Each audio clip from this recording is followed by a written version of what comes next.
Rob McKenna last week, speaking of I guess perhaps going on at once, you wrote about this, the McKenna files. Eli and Goldie wrote it as well. He had an outburst telling a woman who was protesting, told her, and filming him actually, right? She was one of the people who travels around, follows candidates, and films them. Told her to get a job. Were you critical of that in your writing? Well, so you're talking about two sort of separate stories that merged into one really bad week for McKenna. The first one is where Goldie and I went down to the King County Archives and looked through the boxes of documents from Rob McKenna's county council office from back before he was Attorney General when he was working on the King County Council. And in those boxes are a lot of campaign materials. And you're not allowed under state law to do campaigning out of your office. So how did those campaign materials, and there's a lot of them, get into Rob McKenna's county council archives? Well, his campaign couldn't really explain it other than to say it must have been some misfiling, which begs the question of why the documents were in the office in the first place to get misfiled.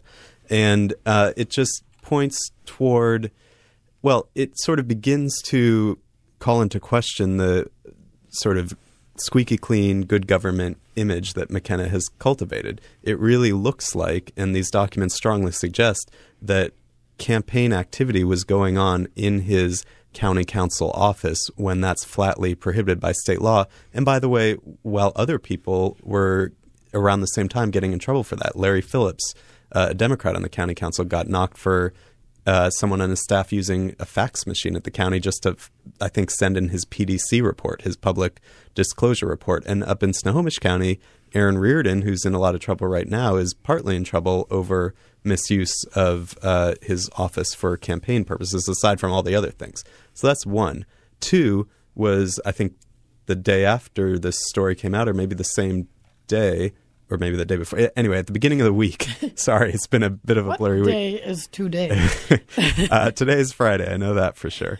So McKenna was leaving an event, and a young woman who's not, Yeah, no, I'm wrong. A young woman who works with high school girls at the YMCA. Yeah, so she's not what's called a tracker, which is what you described. Yes.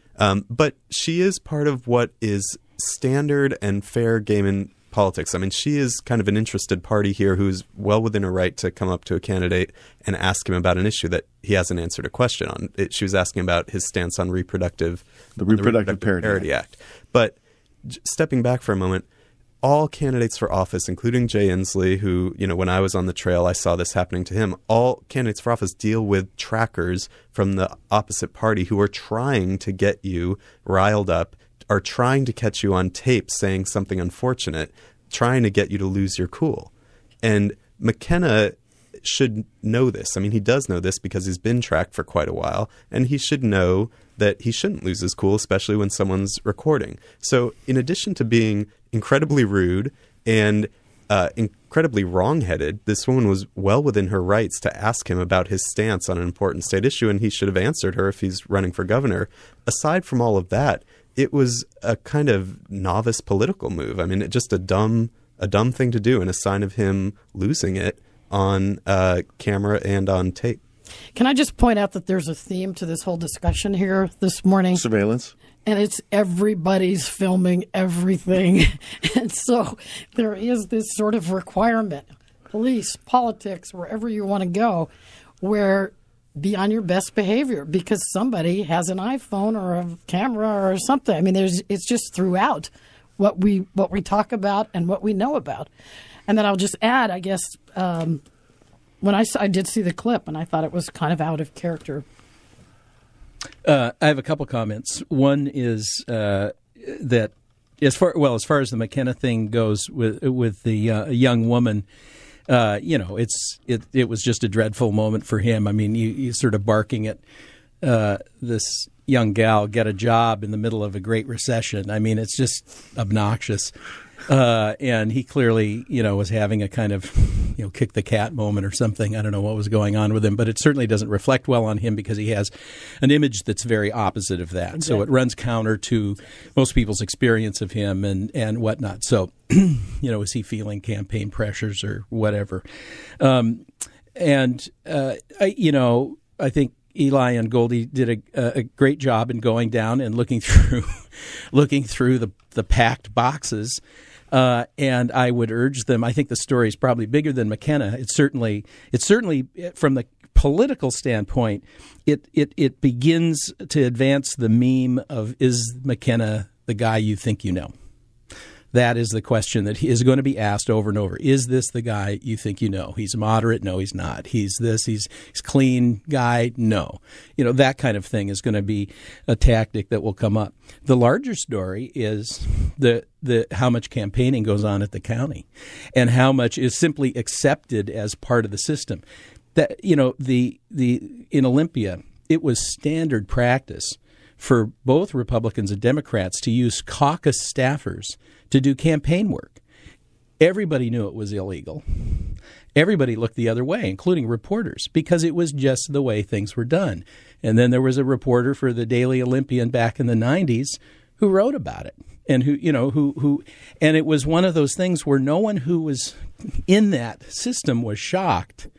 But once it got out, it became a big story, and the Seattle Times and other people all got on it and found, wow, there's a lot of illegal activity going on down there, and there was a big crackdown, lots of fines, and if Eli and Goldie or somebody else, goes down, starts looking through the boxes of other former county council people, I bet you will find a lot of the same stuff. Well, and in our story, to your point, just quickly, we quoted someone who said everyone was doing it, but no one did it like Rob McKenna. Well, there's two things about that. Do you remember when Mike McGinn was campaigning very actively, donating money and everything to the anti-tunnel effort? And so the question was, how would he handle it as sort of as the de facto spokesperson for this? And so he kept promising, and I don't know anybody who checked this, that when a phone call came in or something came in, he would go into the lobby, the public space of the mayor's office and get out of the mayor's office to do that. And the other thing is, if you walk through the Marty Selig Tower, Columbia Center, if you walk through the food court there, city council, county council, the universe is over there because they had to step out of that office and go over there to do the campaigning. And sometimes that's how you could tell who was running. Because they were over there meeting with what? Consultants? Yeah. We should open up a bureau in the food court. Exactly. Apparently so. Well, yeah, I know a reporter who used to go down and hang out in a certain government cafeteria downtown, and it was his best source of stories. Oh, yeah. All right, we'll take a break, come back with a little more politics and some other issues as well. We're reviewing the news of the week with Eli Sanders, Joni Balter, and Knute Berger. Eli J. Sanders, that's his Twitter handle, @Eli J. Sanders.